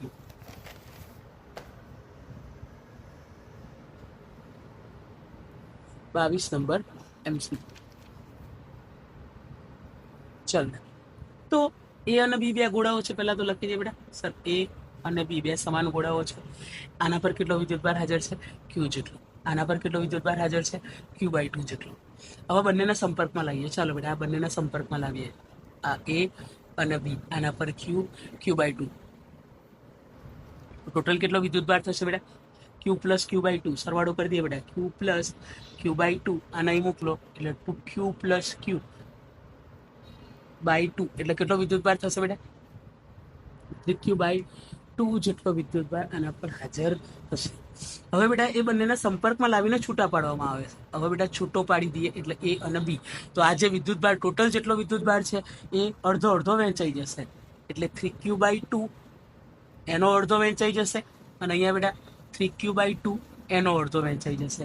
તો આન્સર શું આવશે બેટા? આના પર કેટલો વિદ્યુતભાર હાજર હશે બેટા? 3Q/4. જ્યારે આના પર કેટલો વિદ્યુતભાર હાજર હશે બેટા? 3Q/4. તો સર આ તો સેમ ટુ સેમ આન્સર આવ્યો. ये तो गलत हो गया ना? नहीं, यही सही है बेटा. तो 3Q/4 જેટલો વિદ્યુતભાર હાજર હશે. કેટલો વિદ્યુતભાર બેટા? 3Q/4 જેટલો વિદ્યુતભાર એ અને બી ગોળા ઉપર હાજર હશે. કોઈ ડાઉટ બેટા? ચાલો તો બેટા આગળ વધીએ. ક્વેશ્ચન નંબર 23 ઉપર આગળ વધીએ. ચાલો તો 23 નંબરના MCQ તરફ આગળ વધીએ. કોઈ પણ ડાઉટ હોય તો બેટા બિંદાસ વિડીયોમાં કોમેન્ટ કરતા રહેજો. તો એ ડાઉટનું સોલ્યુશનનો અલગથી આપણે વિડીયો બનાવતા રહીશું. ઠીક છે? ચાલો તો આગળ વાત કરીએ બેટા કે ક્યુ વિદ્યુતભારને એટલે સ્મોલ ક્યુ વિદ્યુતભારને કેપિટલ ક્યુ જેટલો વિદ્યુતભાર ધરાવતા સ્મોલ ક્યુ વિદ્યુતભારને કેપિટલ ક્યુ જેટલો વિદ્યુતભાર ધરાવતા બે વિદ્યુતભારોને જોડતી રેખાના મધ્યબિંદુ પર મૂકવામાં આવે તો આ ત્રણ વિદ્યુતભારનું તંત્ર સમતોલનમાં રહેતું હોય તો આ સ્મોલ ક્યુનું મૂલ્ય કેટલું? સર ક્યુ દેખાય છે. ક્વેશ્ચનમાં કરવાનું શું? તો બેટા સમજવાનો પ્રયત્ન કરીએ. પહેલા તો વસ્તુને સમજીએ બેટા. બે વિદ્યુતભાર છે બેટા. આ આકૃતિ દ્વારા સમજવાનો પ્રયત્ન કરીએ તો બેટા જલ્દી ખબર પડે. એટલે આકૃતિ દોરવાની હોય ને, કોઈ કહેવા નહીં પણ આપણે આકૃતિ દોરીએ છીએ એ તો બધાને ખબર પડી જાય. ચાલો તો કેપિટલ ક્યુ જેટલો વિદ્યુતભાર અને આને જોડતી રેખા એટલે આ બંને વિદ્યુતભારોને જોડતી રેખાના બિલકુલ મધ્ય બિંદુ પર સ્મોલ ક્યુ જેટલો વિદ્યુતભાર મૂકવામાં આવે છે. શું કરવામાં આવે છે બેટા? સ્મોલ ક્યુ જેટલો વિદ્યુતભાર મૂકવામાં આવે છે. તો જો વિદ્યુતભારોનું તંત્ર સમતોલનમાં હોય તો સર આ સ્મોલ ક્યુનું મૂલ્ય કેટલું હશે એ આપણે શોધવાનું છે. હવે એક વસ્તુ સમજો બેટા કે આ જે તંત્ર છે બેટા એ તંત્ર સમતોલનમાં છે. એ તંત્ર કેવું છે? સમતોલનમાં છે. એ સંતુલનમાં ક્યારે હોય બેટા? જ્યારે એ બંને વચ્ચે એટલે કે સર આ બંને વિદ્યુતભારો અને આ બંને વિદ્યુતભારો વચ્ચે લાગતું બળ કેવું હોય બેટા? 0. ત્યારે જ આ આપણને 0 મળે, બાકી મળે નહીં. એ બંને વચ્ચે લાગતું બળ જ્યારે સરખું હોય અને વિરુદ્ધ દિશાનું હોય તો જ આપણને 0 મળે. આપણે ધારી લઈએ બેટા કે આ બંને વિદ્યુતભારોનું વચ્ચેનું અંતર કેવું છે બેટા? આ જે સરખું જ છે બેટા, કારણ કે મધ્ય બિંદુ પર મૂકેલો છે. વિદ્યુતભારને ક્યાં મૂકેલો છે બેટા? બંને જોડતી રેખાના મધ્ય બિંદુ પર મૂકેલો છે. ઓકે, તો આના દાખલા તરીકે બેટા હું નામ આપી દઉં એ, આના દાખલા તરીકે નામ આપી દઉં બી. તો સર એ અને બી દ્વારા આ લાગતું જે બળ છે ક્યુ ઉપર લખી દે બેટા કે સ્મોલ ક્યુ પર એ વડે લાગતું બળ એફ એ કેટલું થવાનું બેટા? તો કુલમના નિયમ પ્રમાણે આપણને સૂત્ર ખબર છે બેટા. કુલમના નિયમ પ્રમાણે આપણને સૂત્ર ખબર છે. શું છે બેટા? આ બંને વચ્ચેનું અંતર, બંને વિદ્યુતભારોનો ગુણાકાર એટલે કે કે ક્યુ અપોન અંતરનો વર્ગ એટલે કે આર અંતર r/2 થવાનું ને. આ ટોટલ અંતર r લઈ લઈએ, આ r/2 આ ટોટલ અંતર r લઈ લીધું એટલે r/2 થશે. તો આ બંને વિદ્યુતભારો વચ્ચે જ્યારે શોધતા હોય ત્યારે કેટલું થશે બેટા? r/2 સ્ક્વેર બરાબર કે ક્યુ નીચે વર્ગ કરીએ તો બેટા આરનો વર્ગ આર સ્ક્વેર, 2 નો વર્ગ 4, 4 જતા રહેશે ઉપર, એટલે કે 4k ક્યુ સ્મોલ ક્યુ અપોન આર સ્ક્વેર. ચલો, કોઈ ડાઉટ છે બેટા? ડાઉટ હોય તો પૂછી શકો છો. હવે બેટા આ બંને વિદ્યુતભારો લઈ લઈએ. આ બંને વિદ્યુતભારો, આ તો સરખું જ થવાનું છે બેટા. આ બંને વિદ્યુતભારોનું શોધો કે આ બંને વિદ્યુતભારોનું શોધો, બંને બળો સમાન જ થવાનું છે, એટલે કોઈ ફરક પડવાનો નથી. હવે બીજું કામ કરીએ બેટા કે સર આ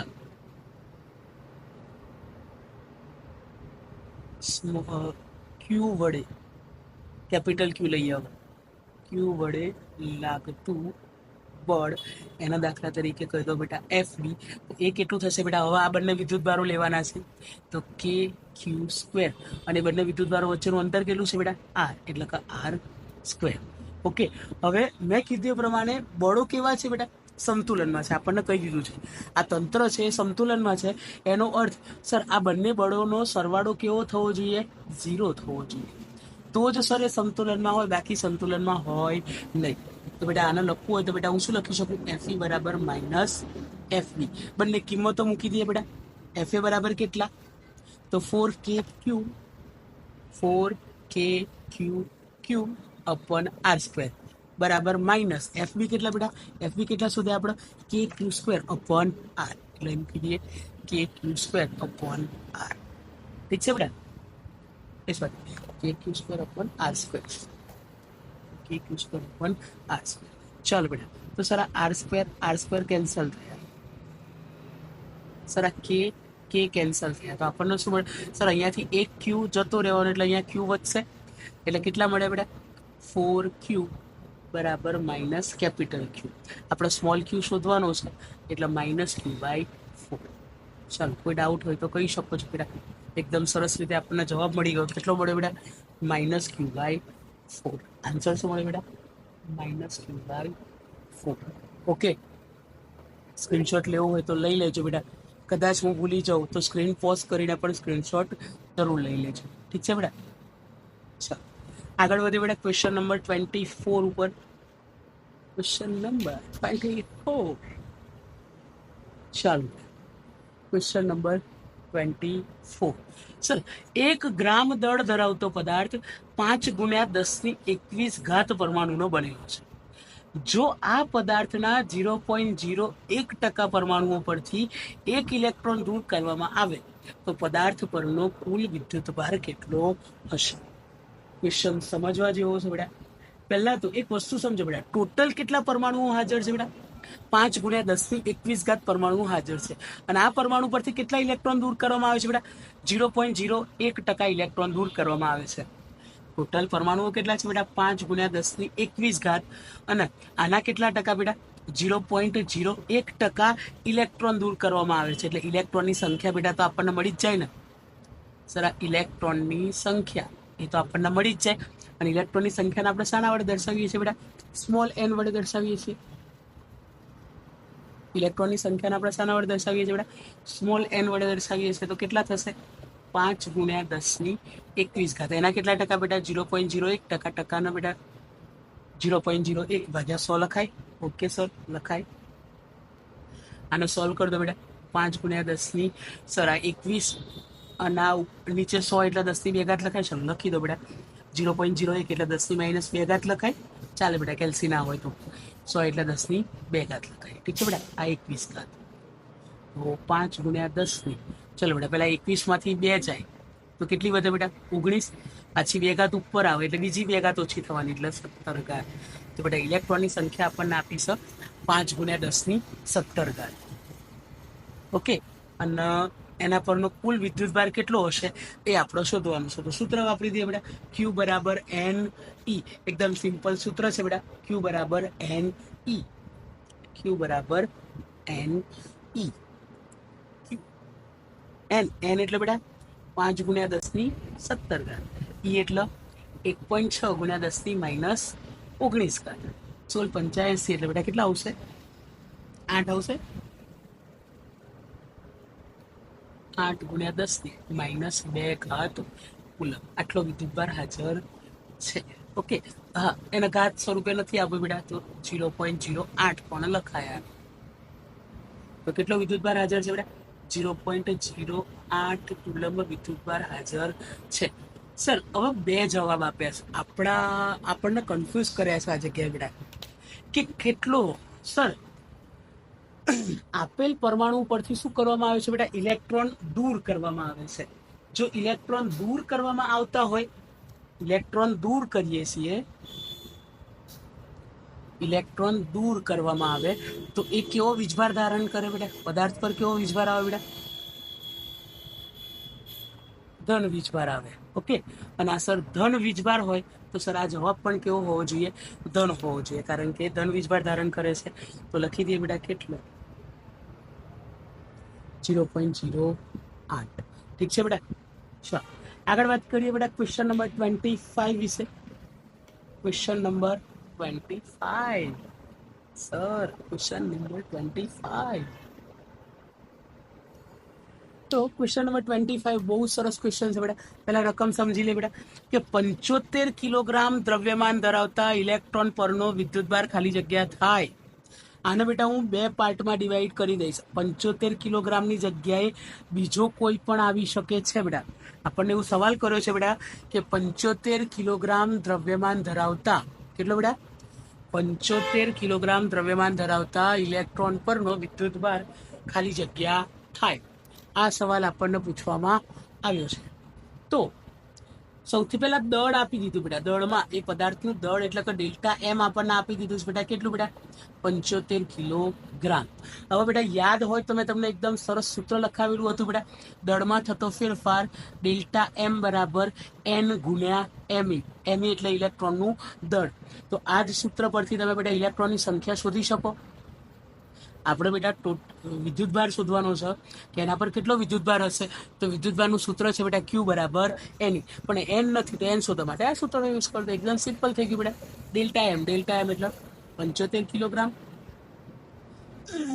અને એમઈ એટલે ઇલેક્ટ્રોનનું દળ કેટલું બેટા? 9.11 ગુણ્યા 10⁻31 કિલોગ્રામ બરાબર એન.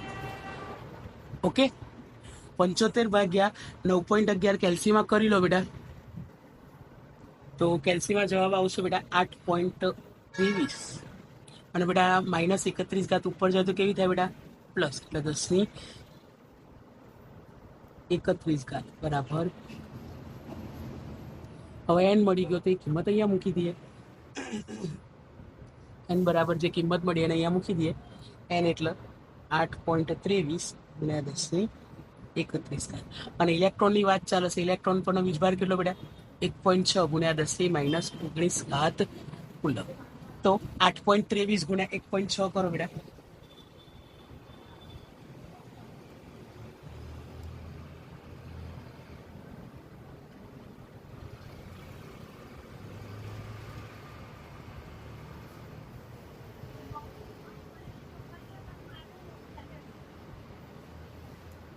.23 ગુણ્યા 1.6. આન્સર આવશે બેટા 13.17 ની આજુબાજુ આન્સર આવશે. 13.17 ગુણ્યા 10⁻31 માંથી 19 ઘાત જાય તો કેટલી વધે બેટા? 12 ઘાત. ઘાતને ખસેડી લઈએ ડાબી બાજુ અને રાઉન્ડ ઓફ કરી દો તો 1.32 ગુણ્યા 10 કેટલી ઘાત આવશે બેટા? 13 ઘાત. કારણ કે ડાબી બાજુ ગયા, ડાબી બાજુ પ્લસ થાય. તો આન્સર મળે બેટા ક્યુ બરાબર 1.32 ગુણ્યા 10⁻13. કોઈ સ્ક્રીન પોઝ કરીને સ્ક્રીનશોટ લેવો હોય તો લઈ લે બેટા. સ્ક્રીન પોઝ કરો અને સ્ક્રીનશોટ લઈ લો. ઓકે, આગળ વાત કરીએ બેટા. મતલબ એનો આન્સર ટીક કરવાનો રહી ગયો બેટા. તો ટીક કેટલો થશે બેટા? માઇનસ ટીક કરી દઈએ બેટા. -1.32 ગુણ્યા 10⁻13 કુલમ. -1.32 ગુણ્યા 10⁻13 કુલમ. ઠીક છે બેટા. આગળ વાત કરીએ question number 26. Okay, I think આ તો સ્વાધ્યાયનો જ દાખલો છે, તેમ છતાં આપણે ચર્ચા કરી લઈએ બેટા. Question number 26. ના સોરી, આ સ્વાધ્યાયનો નથી, બીજો એક છે.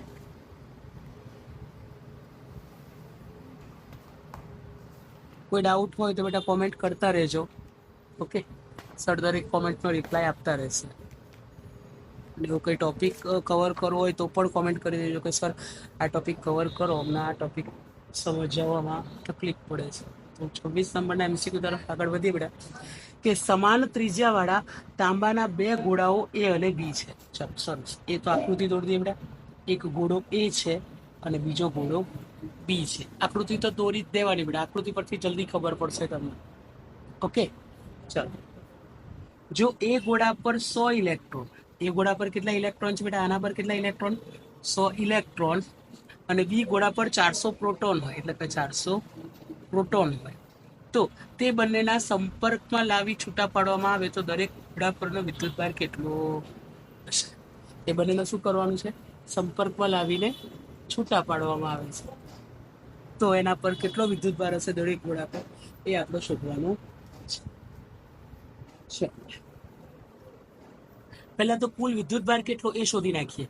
આપણી પાસે સૂત્ર છે બેટા, કુલ વિદ્યુતભાર Q શોધવા માટેનું સૂત્ર સરે હમણાં જ લખ્યું હતું, number of proton minus number of electron into E. ઠીક છે બેટા? કોઈ કન્ફ્યુઝન? No sir.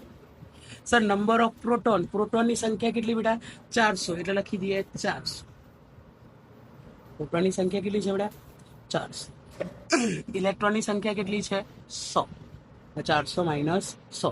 અને વીજભારનું મૂલ્ય કેટલું છે બેટા? 1.6 ગુણ્યા 10 માઇનસ 19. 400 માંથી 100 જાય, કેટલા વધે બેટા? 300 વધે, એટલે 300 ગુણ્યા 1.6 ગુણ્યા 10 માઇનસ 19 કુલમ. 300 ગુણ્યા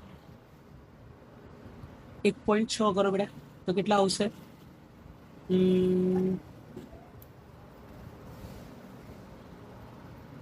480 ગુણ્યા 10 માઇનસ 19 કુલમ બરાબર 4.8. ડાબી બાજુ જો દશાંશ ચિહ્ન ખસેડીએ તો 10 માઇનસ 17 કુલમ. તો ટોટલ કેટલો વિદ્યુતભાર હાજર છે બેટા બંને ગોળા પર? બંને ગોળાને જ્યારે ભેગા કરીશું, આ બંનેને ભેગા કરીશું ત્યારે એના પર કેટલો વિદ્યુતભાર હાજર હશે બેટા? 4.8 ગુણ્યા 10 માઇનસ 17 કુલમ જેટલો વિદ્યુતભાર હાજર હશે. પણ બેટા આ બંનેના સંપર્ક કરીને છૂટા પાડવામાં આવે છે, તો છૂટા પાડવામાં આવે બેટા, સંપર્ક કરીને શું કરવામાં આવે બેટા? છૂટા પાડવામાં આવે તો વિદ્યુતભાર શું થાય બેટા? સરખા ભાગે વહેંચાઈ જાય. તો આનો સરખો ભાગ એટલે અડધો કરી નાખવાનો બેટા. 4.8 ગુણ્યા 10 માઇનસ 17 કુલમ છે, એનો અડધો વિદ્યુતભાર કરી દેવાનો, એટલે કેટલો થશે બેટા? 2.4 ગુણ્યા 10 માઇનસ 17 કુલમ. આવો કોઈ આન્સર છે? ચેક કરી લઈએ બેટા. કુલ કેટલો વિદ્યુતભાર હાજર છે એના પર? 4.8 ગુણ્યા 10 માઇનસ 17 કુલમ. તો જ્યારે એને અલગ કરીશું તો અડધો વિદ્યુતભાર સરખા ભાગે વહેંચાઈ જશે. તો કેટલો આન્સર આવશે બેટા? 2.4 ગુણ્યા 10 માઇનસ 17 કુલમ. યસ છે આ MCQ. 2.4 गुण्या 10 minus 17 coulomb. ठीक है बेटा, चलिए तो आगे बढ़ते हैं. क्वेश्चन नंबर 27, 27 નંબરના MCQ તરફ આગળ વધીએ. ઠીક છે બેટા, આજે આપણે 50 MCQ કવર કરવાના છે બેટા. આ વિડીયો પૂરો થતામાં તો પૂરા કરી લઈએ. ચાલો ક્વેશ્ચન નંબર 27, 9 ગુણ્યા 10 પ્રોટોન. રકમ બેટા તમને સ્ક્રીન પર દેખાતી જશે પેમ્પલેટમાં, એટલે જોતા રહેજો. 9 ગુણ્યા 10 પ્રોટોન અને 6 ગુણ્યા 10 ઇલેક્ટ્રોન. તો પહેલા પ્રોટોનની સંખ્યા લખી દે બેટા, NP બરાબર 9 ગુણ્યા 10 અને ઇલેક્ટ્રોનની સંખ્યા એટલે કે NE, નંબર ઓફ ઇલેક્ટ્રોન, 6 ગુણ્યા 10 તો પદાર્થ પરનો ચોખ્ખો વિદ્યુતભાર કેટલો? આ જ સૂત્ર બેટા, તો અલગ કરવાનું નથી એમાં. ચલ, તો Q બરાબર NP minus NE into E. Number of proton એટલે કે 9 ગુણ્યા 10 માઇનસ નંબર ઓફ ઇલેક્ટ્રોન એટલે કે 6 ગુણ્યા 10 અને વીજભારનું મૂલ્ય બેટા 1.6 ગુણ્યા 10 માઇનસ 19. ચાલો, 9 માંથી સીધા 6 બાદ કરો, કારણ કે ઘાત સરખી છે એટલે સીધી બાદ બાકી થઈ જાય. 9 માંથી 6 જાય 3 ગુણ્યા 10 ગુણ્યા 1.6 ગુણ્યા 10 માઇનસ 19 બરાબર 16 48, એટલે 4.8 ગુણ્યા 10 કુલમ. આટલો વિદ્યુતભાર એના ઉપર હાજર હશે. સર સાચો છે કે ખોટો ગણી લઈએ, ચેક કરી લઈએ. 4.8 ગુણ્યા 10⁻13 કુલમ, સોરી -13 ઘાત તો ગણવાની જ રહી ગઈ છે, તો -19 એટલે -6 ઘાત ગણવાની રહી ગઈ હતી બેટા. 13 માંથી 19 જાય એટલે -6 ઘાત, તો કેટલી થશે બેટા? 4.8 માઇક્રો કુલમ. કેટલો થશે બેટા? થોડીક મિસ્ટેક થઈ ગઈ હતી. -19 તો કેટલા વધુ બેટા? -6 એટલે કે, અને -6 એટલે માઇક્રો, તો માઇક્રો કુલમ કેટલો આવશે બેટા? 4.8 માઇક્રો કુલમ. ધ્યાન છે બેટા, ધ્યાન રાખજો. આપણે જે દાખલો ગણ્યો એમાં જવાબ ધન આવ્યો છે, એટલે આપણે 4.8 માઇક્રો કુલમ જવાબ લખવાનો. ઓકે, ચલો બેટા આગળ વાત કરીએ ક્વેશ્ચન. અને હા, સ્ક્રીનશોટ લેવો હોય બેટા તો લઈ લેજો. સ્ક્રીન પોઝ કરો અને સ્ક્રીનશોટ લઈ લો, ઠીક છે? ચલો તો આગળ વધીએ ક્વેશ્ચન નંબર 28 તરફ. ક્વેશ્ચન નંબર 28 શું કહે છે બેટા આપણને? સાબુના દ્રાવણના પરપોટા પર વિદ્યુતભાર મૂકતા શું થાય છે? કોઈ પણ સાબુનું દ્રાવણ હોય બેટા, સાબુના દ્રાવણનો જે પરપોટો હોય બેટા, સાબુના દ્રાવણનો પરપોટો હોય, આના પર જો કોઈ વિદ્યુતભાર મૂકવામાં આવે, આના પર શું કરવામાં આવે બેટા? આના પર કોઈ વિદ્યુતભાર મૂકવામાં આવે તો શું થાય? તો ધ્યાન રાખવાનું બેટા, એની ત્રિજ્યા ઓલવેઝ વધે છે. સર આ ત્રિજ્યા વધવાનું કારણ શું છે? તો કે અપાકર્ષણ બળ. કદાચ આપણને કોઈ સવાલ પૂછે કે સર આ ત્રિજ્યા વધવાનું કારણ શું? તો કે વિદ્યુતભારો વચ્ચેના અપાકર્ષણ બળના કારણે એની ત્રિજ્યામાં તમને શું જોવા મળે છે બેટા? વધારો જોવા મળે છે. ઠીક છે? હા, તો ક્વેશ્ચન નંબર 28 જરા આન્સર ટીક કરી દેવું પડશે બેટા. ટીક કરી દઈએ. પરપોટાની ત્રિજ્યા વધે છે. ઓકે, એટલે કે તેની ત્રિજ્યા વધે છે. આગળ વાત કરીએ બેટા question number 29, one of the most hard અને ટફેસ્ટ ક્વેશ્ચન છે. સર ક્વેશ્ચન છે, કોઈ પદાર્થ પરના વિદ્યુતભારનું અસ્તિત્વ પારખવા માટે ખાલી જગ્યા વપરાય છે. સર સ્ટેથોસ્કોપ, એ તો ડોક્ટર વાપરે. ગાયરોસ્કોપ, સર એ બી નહીં. ઇલેક્ટ્રોસ્કોપ, યસ સર, ઇલેક્ટ્રો વિદ્યુતભારનું અસ્તિત્વ પારખવા માટે શાનો યુઝ કરવામાં આવે છે બેટા? ઇલેક્ટ્રોસ્કોપનો યુઝ કરવામાં આવે છે. માઇક્રોસ્કોપ ના સર, એ તો બાયોલોજી વાળા યુઝ કરે, અમે ના કરીએ. ઓકે, તો ક્વેશ્ચન નંબર 29 જવાબ આવશે બેટા ઇલેક્ટ્રોસ્કોપ. ઓકે, ઇલેક્ટ્રોસ્કોપનો યુઝ કરવામાં છે. ચલો બેટા 30મો ક્વેશ્ચન પણ એકદમ ઇઝી છે બેટા. અપ ક્વાર્ક્સ અને ડાઉન ક્વાર્ક્સ. અપ ક્વાર્ક્સનો વિદ્યુતભાર કેટલો હોય છે અને ડાઉન ક્વાર્ક્સ પરનો વિદ્યુતભાર કેટલો હોય છે એ પણ તમને સમજાવી દીધો છે બેટા. મેં નોટ્સમાં સમજાવ્યું હતું બેટા કે અપ ઉપર 2/3 અને ડાઉન ઉપર -1/3.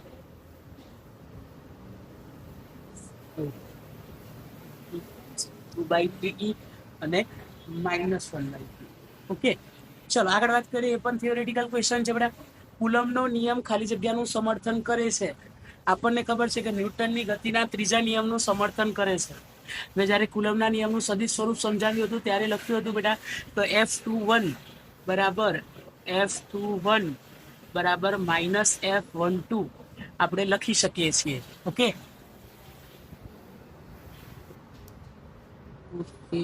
ચલો તો બેટા આગળ વધીએ.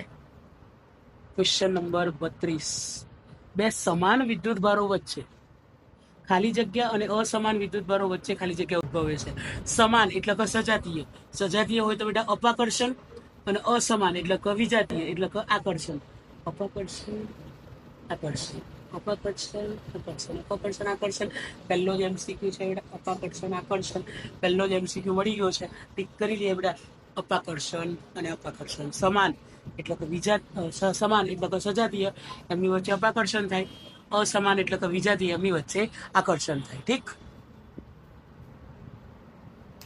આગળ 33 નંબરના MCQ વિશે વાત કરીએ બેટા.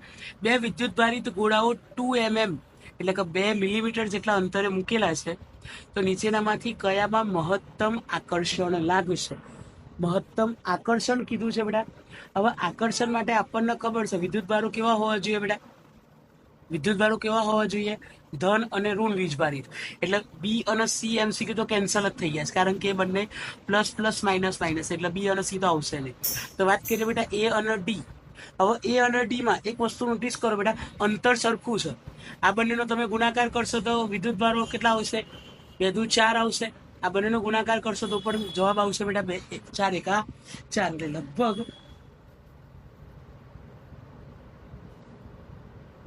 2q અને -2q વિદ્યુતભારો હોવા જોઈએ. વધુ મહત્તમ આકર્ષણ બળ કીધું છે, એટલે આન્સરમાં શું હોવું જોઈએ બેટા? 2q અને -2q હોવા જોઈએ.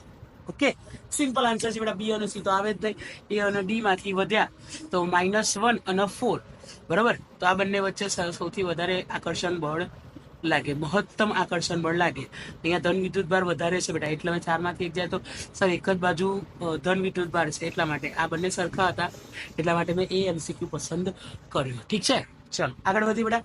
Question number 34. સર આ ક્વેશ્ચન બેટા જરા દર્પણમાં છે ને બેટા, જે મેં પીડીએફ બનાવી એ પીડીએફમાં આકૃતિ આવી જ નહીં, મેં પીડીએફ મોકલી એમાં, એટલે જરા આને કેન્સલ કરજો. જે 34માં એમસીક્યુ છે એને કેન્સલ કરજો, કારણ કે આપણી પાસે એની આકૃતિ નથી.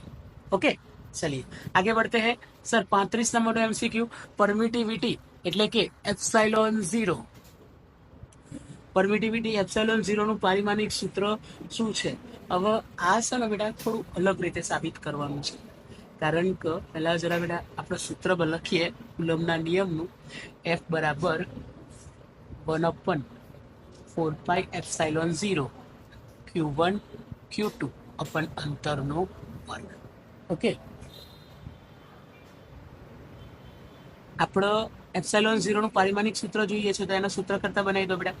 એપ્સાઇલોન 0 બરાબર 1/4 F. F ને અહીં લાવે, એપ્સાઇલોન 0 ને અહીં લઈ ગયું. Q1 Q2 અપન R². હવે ઉપર Q1 એટલે એનું પારિમાણિક સૂત્ર શું થઈ જશે બેટા?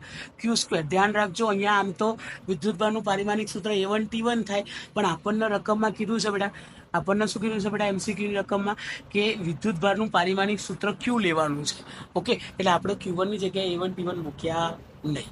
નીચે બેટા 4π નું કોઈ પારિમાણિક સૂત્ર ના થાય, એ અચળ છે. F એટલે બળનું પારિમાણિક સૂત્ર બેટા M1 L1 T-2. ઓકે, અને અંતર માટે થાય બેટા L2. તો શું થાય બેટા? Q² upon M1 L3 T-2. બાકી બધાને ઉપર મોકલીએ બેટા, તો M-1, M ઉપર જાય -1, L-3 T2 Q2. આવું કોઈ પારિમાણિક સૂત્ર આપણા એમસીક્યુમાં છે? ચેક કરીએ. ચાલો બેટા, 35માં એમસીક્યુ સર -13 22 ચેક કરીએ બેટા. -13 22 યસ આવી રહ્યું. एमसीक्यू नंबर सी साचो छे. ठीक है, चलिए बहुत बढ़िया, शुरू कर रहे हैं. अभी और आगे बढ़ा जाए, मंजिल के बहुत दूर है अभी तो हम 234 एमसीक्यू सोल्व करवाना बेटा अपना आ चैप्टरना. એમાંથી હજી આપણે 36માં એમસીક્યુ પહોંચ્યા છીએ.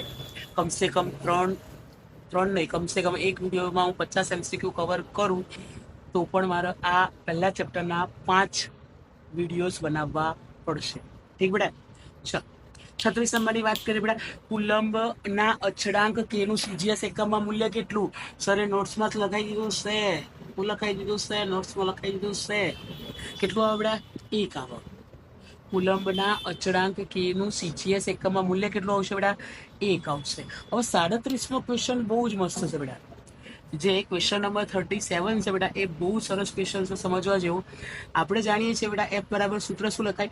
કે Q1 Q2 અપોન R². આપણે કુલમનો નિયમ આ રીતે લખીએ છીએ, પણ અહીંયા થોડો ટ્વિસ્ટ કરી દીધો છે. થોડા હોશિયાર થઈ ગયા છે આપણા એમસીક્યુ વાળા, કે Q1 Q2 સર R ની 2 ઘાત ઉપર જાય તો કેવી થાય બેટા?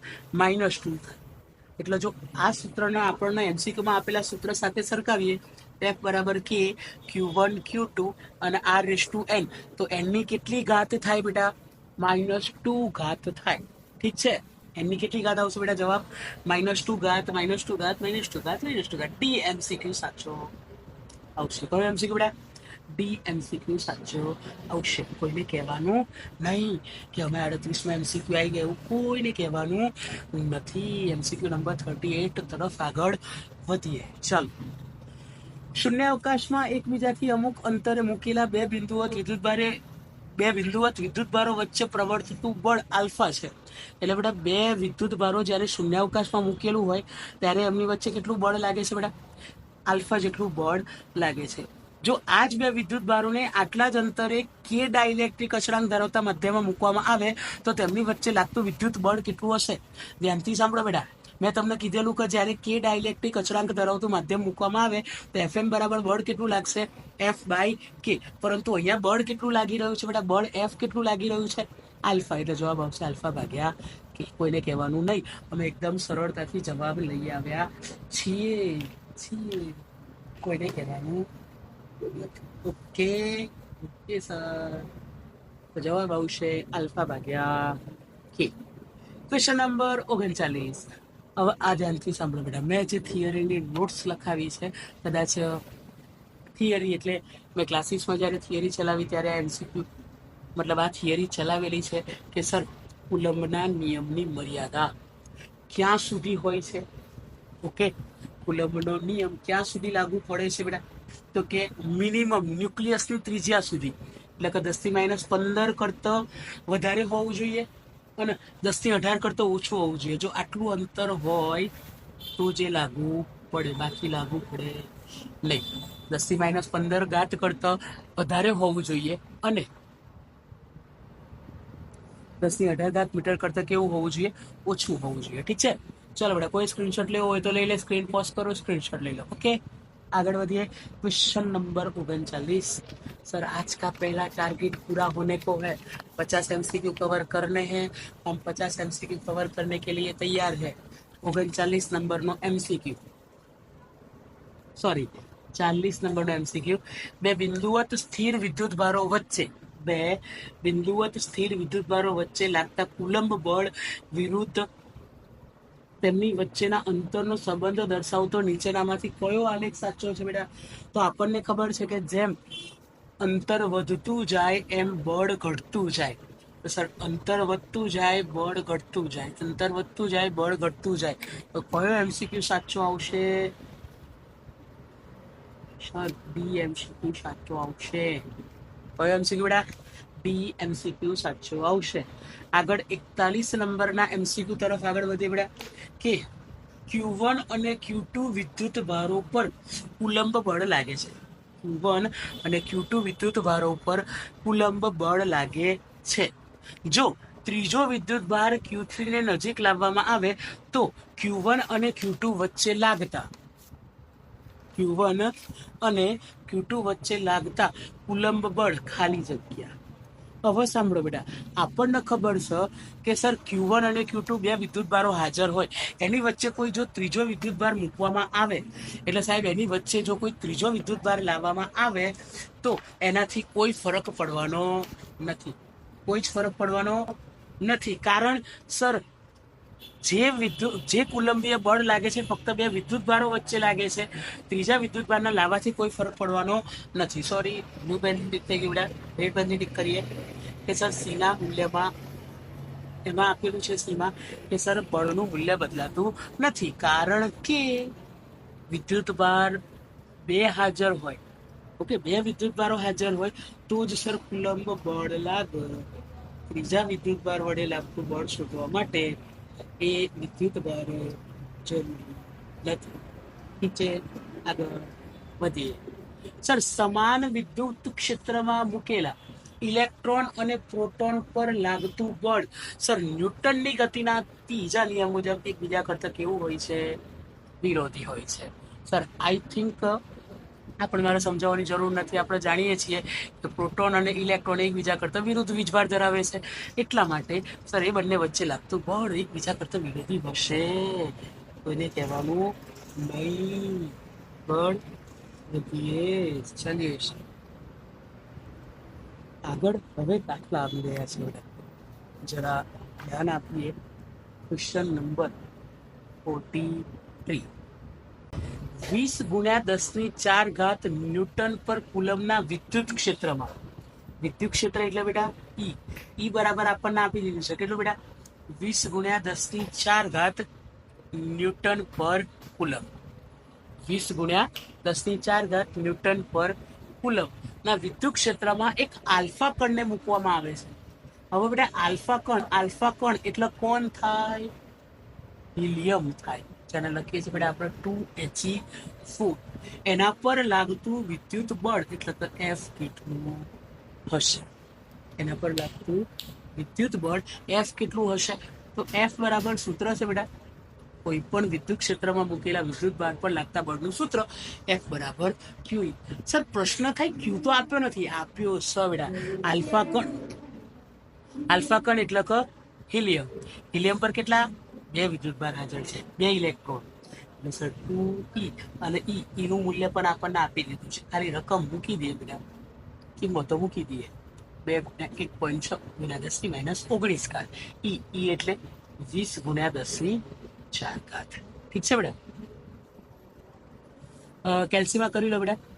આઈ થિંક 16 દુ 32, 32 દુ 64 ગુણ્યા 19 માંથી 4 જાય -15 ઘાત એટલે 6.4 × 10⁻14 ઘાત ન્યૂટન જેટલો જવાબ આવવો જોઈએ. કેટલો આવવો જોઈએ બેટા? 6.4 × 10⁻14 ઘાત જેટલો આન્સર આવવો જોઈએ. ઠીક છે સર? 44મો ક્વેશ્ચન, ધાતુના ડાઇલેક્ટ્રિક અચળાંકનું મૂલ્ય. સરે ડાયરેક્ટલી તમને કહી દીધું હતું કે કોઈ પણ ધાતુ હોય તો ધાતુના ડાઇલેક્ટ્રિક અચળાંકનું મૂલ્ય કેટલું હોય? 1 હોય. હવા માટે ભૂલ થઈ ગઈ બેટા. ધાતુના ડાઇલેક્ટ્રિક અચળાંકનું મૂલ્ય અનંત હોય, જ્યારે હવા માટે એનું મૂલ્ય 1 હોય. અને જો અવાહક માટે પૂછવામાં આવે તો સાહેબ મને નથી આવડતું, મેં નોટ્સમાં લખાવેલું છે, તમારે જોઈ લેવાનું. ઓકે ચાલો આગળ વધીએ. સર આગળ ક્વેશ્ચન નંબર 45, પરમિટિવિટીનો SI એકમ શું છે? આપણને આવડવું જોઈએ બેટા, મેં લખાવી દીધેલો છે, આપણી નોટ્સમાં મળી જશે તમને. કુલમ્બ સ્ક્વેર પ્રતિ newton metre square. Coulomb square sir એક જ જગ્યાએ છે, એટલે કયો MCQ સાચો આવશે બેટા? એ MCQ સાચો આવશે, કારણ કે કુલમ્બ સ્ક્વેર એક જ જગ્યાએ છે. ઓકે બેટા? તો ધાતુના ડાઇલેક્ટ્રિક અચળાંકનું મૂલ્ય અનંત હોય છે, જ્યારે પરમિટિવિટીનો SI એકમ શું છે? કુલમ્બ સ્ક્વેર પ્રતિ ન્યૂટન મીટર સ્ક્વેર. ઓકે ચલો આગળ વાત કરીએ બેટા. ક્વેશ્ચન નંબર 46, શૂન્યાવકાશની પરમિટિવિટી એપ્સાઇલોનનું મૂલ્ય 8.85 × 10⁻12 કુલમ્બ સ્ક્વેર પ્રતિ ન્યૂટન મીટર સ્ક્વેર છે. અને પાણીનો ડાઇલેક્ટ્રિક અચળાંક એટલે કે K 81 હોય તો પાણીની પરમિટિવિટી ખાલી જગ્યા થાય. હવે સર ये किधर से आया?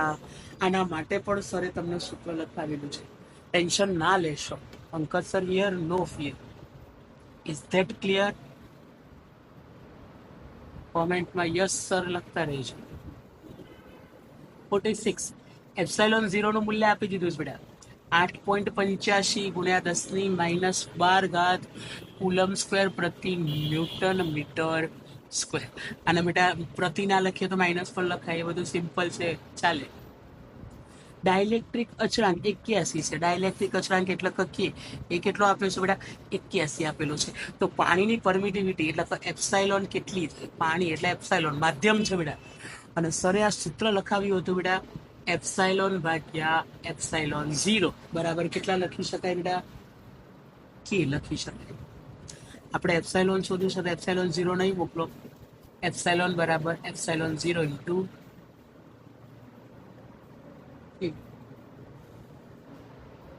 બરાબર 8.85 × 10⁻12 ઘાત K એટલે 81. ઓકે કેલ્સીમાં બેટા ગુણાકાર કરી લઈએ, કેટલો આવે છે? સોરી, ગુણાકાર કરવાની જરૂર જ નથી બેટા. કેમ? તો કે સર અહીંયા ગુણાકાર સ્વરૂપે આપી થશે. જવાબ આવશે 81 × 8.86 × 10⁻12 ઘાત. આપણે ગુણાકાર કરવાની જરૂર જ નહીં. ચાલો સર આવા દાખલા આપે તો સારું લાગે, ટાઈમ બચે છોકરાઓનો. ચલો આગળ વાત કરીએ બેટા MCQ નંબર 47 નંબરના MCQ વિશે વાત કરીએ બેટા. શું કહે છે 47? સ્મોલ ક્યુ જેટલો વિદ્યુત ભાર ધરાવતા બે ભારે ગોળાઓને 1 મીટર લંબાઈની દોરીઓ વડે એક જ આધાર બિંદુ પર ગુરુત્વ મુક્ત અવકાશમાં લટકાવેલ છે. આ બે ગોળાઓ વચ્ચેનું અંતર ખાલી જગ્યા હશે 2 મીટર. એકદમ સિમ્પલ બેટા, આકૃતિ સમજીશું, જલ્દી ખબર પડશે બેટા. શું કહેશે પ્રશ્ન? ક્યુ જેટલો વિદ્યુત ભાર ધરાવતા બે ગોળાઓ. હવે બેટા આ કોઈક આધાર છે.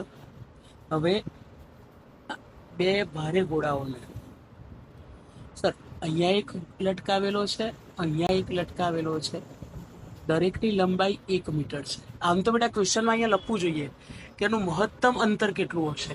તો બેટા આ ગોળાને દાખલા તરીકે સર અહીં સુધી પહોંચાડવામાં આવે, આ ગોળાને પણ દાખલા તરીકે સર અહીં સુધી પહોંચાડવામાં આવે, તો સર દોરીની લંબાઈ 1 મીટર, 1 મીટર ટોટલ કેટલી થઈ જશે બેટા? 2 મીટર. ઓકે, એટલે સર એનો આન્સર કેટલો હશે? 2 મીટર. ઠીક છે, CMCQ 2 મીટર આન્સર આવશે.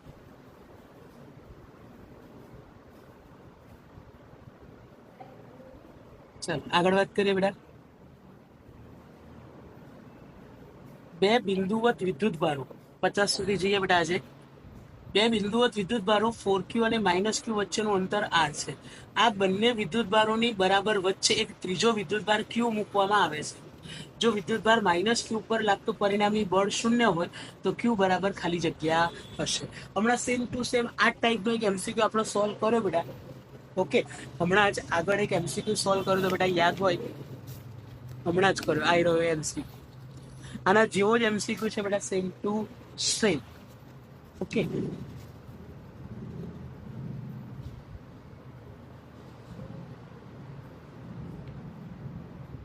એટલે એ MCQ તમે જાતે સોલ્વ કરજો બેટા, કારણ કે વિડીયો ઓલરેડી બહુ લોંગ થઈ ગયો છે, 1.5 કલાકનો વિડીયો થઈ ગયો છે. એટલે એ MCQ તમે ઘરે જાતે કરજો. હું આન્સર કહી દઉં છું બેટા, એનો આન્સર આવશે -Q. ટ્રાય કરજો. ઓકે, ચાલો. 49. બે સમાન મૂલ્યના વિજાતીય વિદ્યુત ભારો 10 સેન્ટીમીટર દૂર હોય ત્યારે 0.9 ન્યૂટન આકર્ષણ બળ અનુભવે છે. તો તે વિદ્યુત ભારોનું મૂલ્ય ખાલી જગ્યા હશે.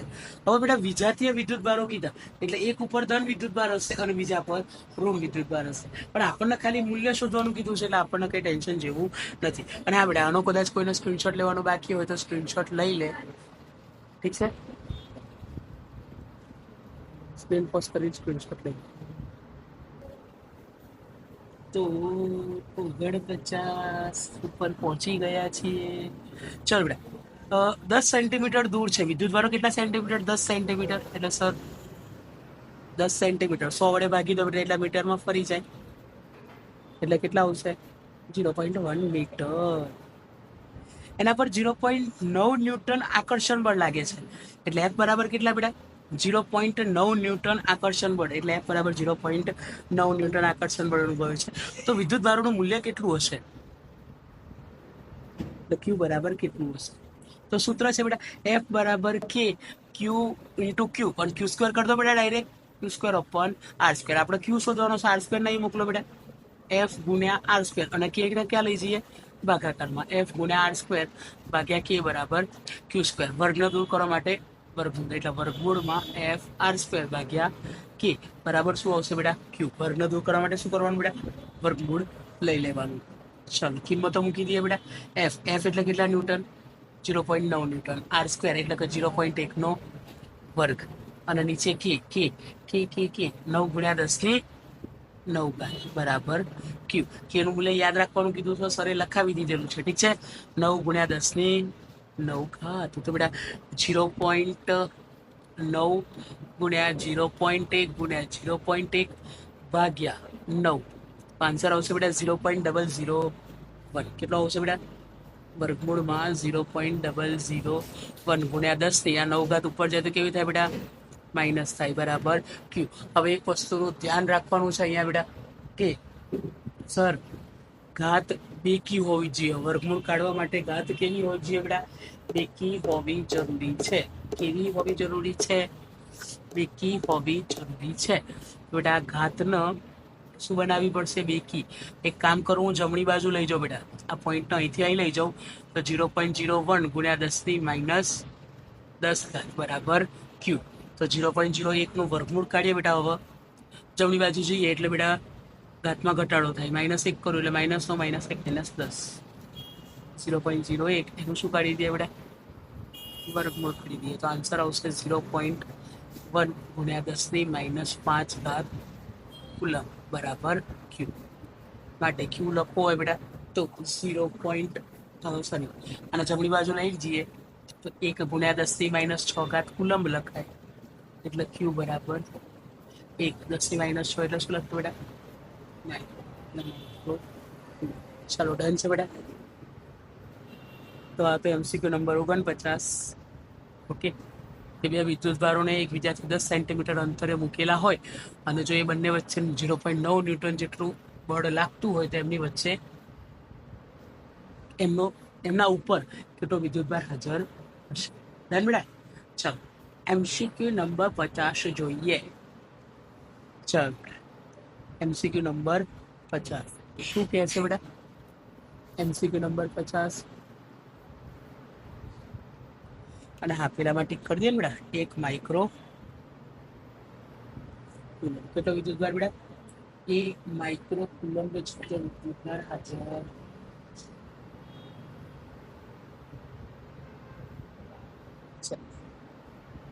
બે બિંદુવત વિદ્યુત ભારને અમુક અંતરે મૂકતા તેમની વચ્ચે લાગતું બળ ફાઈ છે. ઓકે.